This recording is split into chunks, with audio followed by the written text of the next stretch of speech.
What's going on, Bottom Line viewers? It's Mitch here for your Monday night football recap for November the 28th, 2016.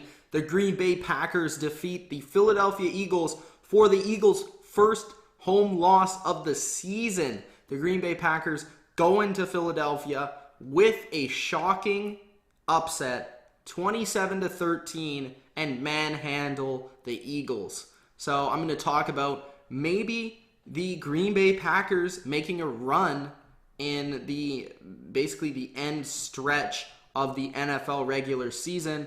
All the statistics, all the player breakdowns, and basically what I thought about this Monday Night Football game.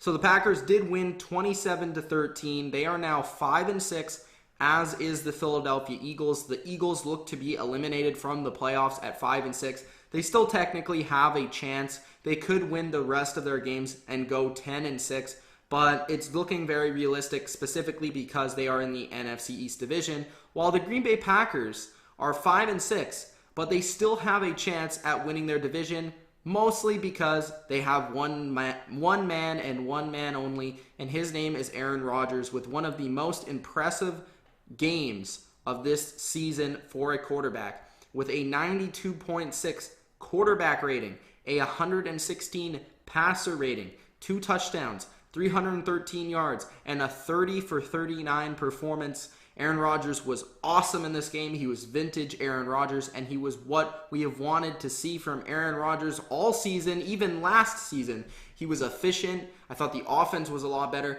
and I've been a big hater almost. Maybe even I've been down on the Packers. I've been a hater of Mike McCarthy and what he has been doing with this offense. But clearly today, he put in effort. He made a game plan that really worked offensively. And he went out there and he got a lot more creative with his offensive play calling, with his offensive formations, with his players. And to that, I got to give him credit. The Philadelphia Eagles, Carson Wentz, I still thought played an awesome game. He went 24 for 36, 254 yards, 1 interception, which was not a good decision, but he didn't even throw a touchdown pass, but he did run one in, which was one of the most impressive showcases of his skill set yet. He was able to run the ball 4 times for 33 yards.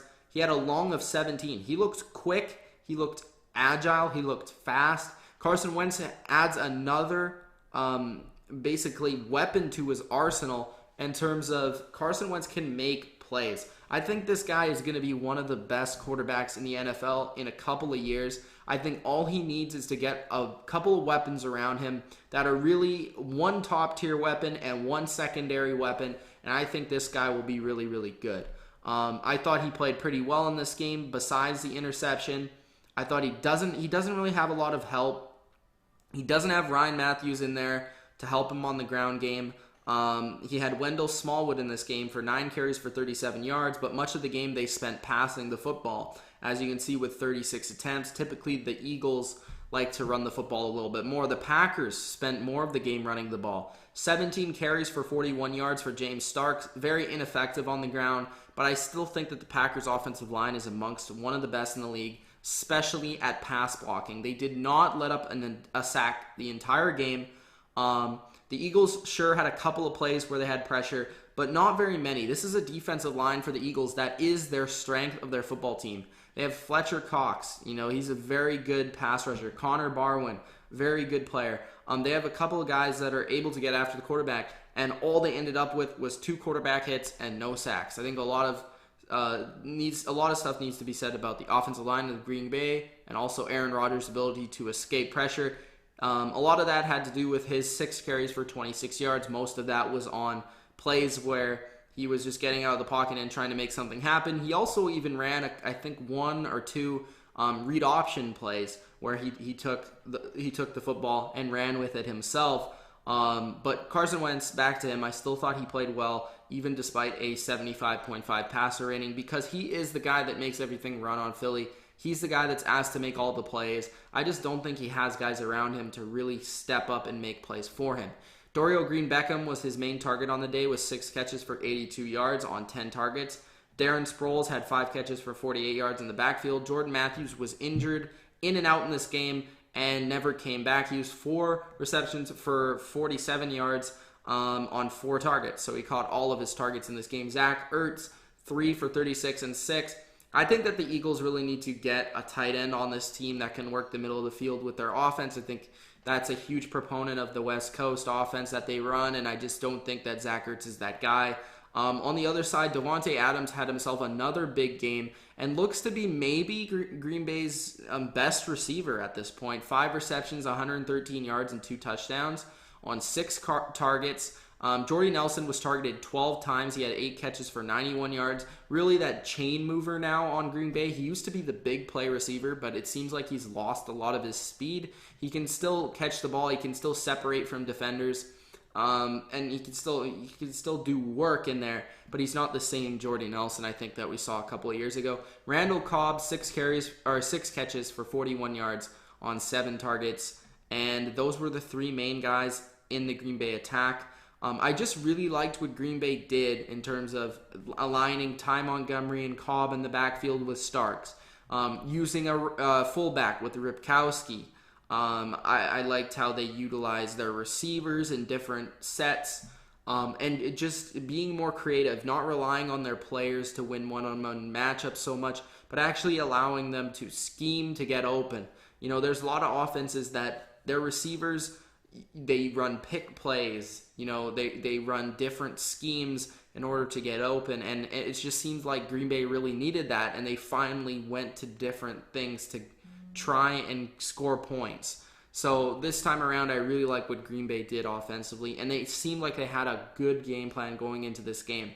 I think the biggest matchup in this game was going to be the Philadelphia pass rush versus the offensive line of Green Bay, and clearly the Green Bay offensive line won out. Defensively for both teams, I thought because the Philadelphia defense wasn't able to get at Rodgers, they didn't really have an answer for the passing game because their secondary isn't strong. You see it with Philly against some teams where if they can't get to the quarterback, it's going to be a long, long day, and that definitely happened in this game. For Green Bay's defense, I thought they showed weakness at the beginning of the game, but they stepped up when they needed to. They're not the strongest defense in the league, but they made a few sacks in this game.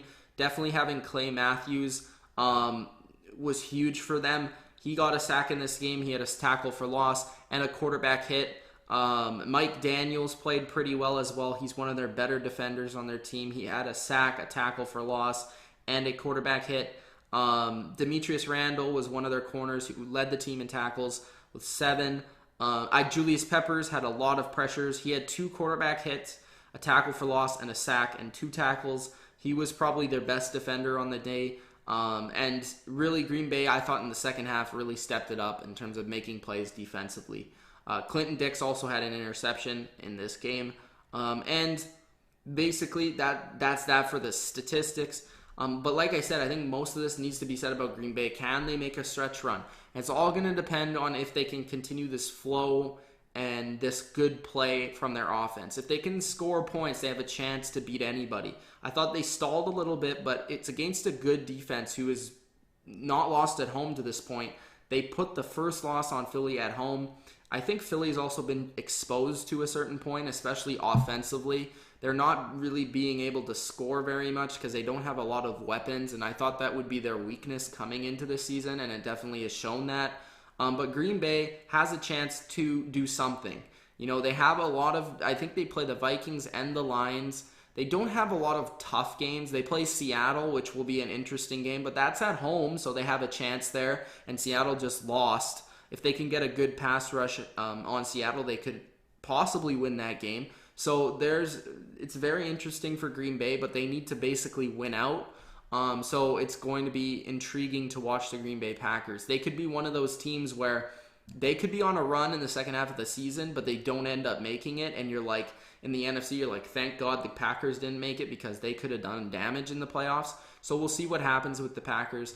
But I was definitely impressed with Mike McCarthy, Aaron Rodgers, and they did a very good job in this game. Philly going forward, they're just trying to improve, especially offensively. And if you're a Philly fan, I think like just having 5 wins at this point is a positive because nobody really expected Philly to be a good team this year.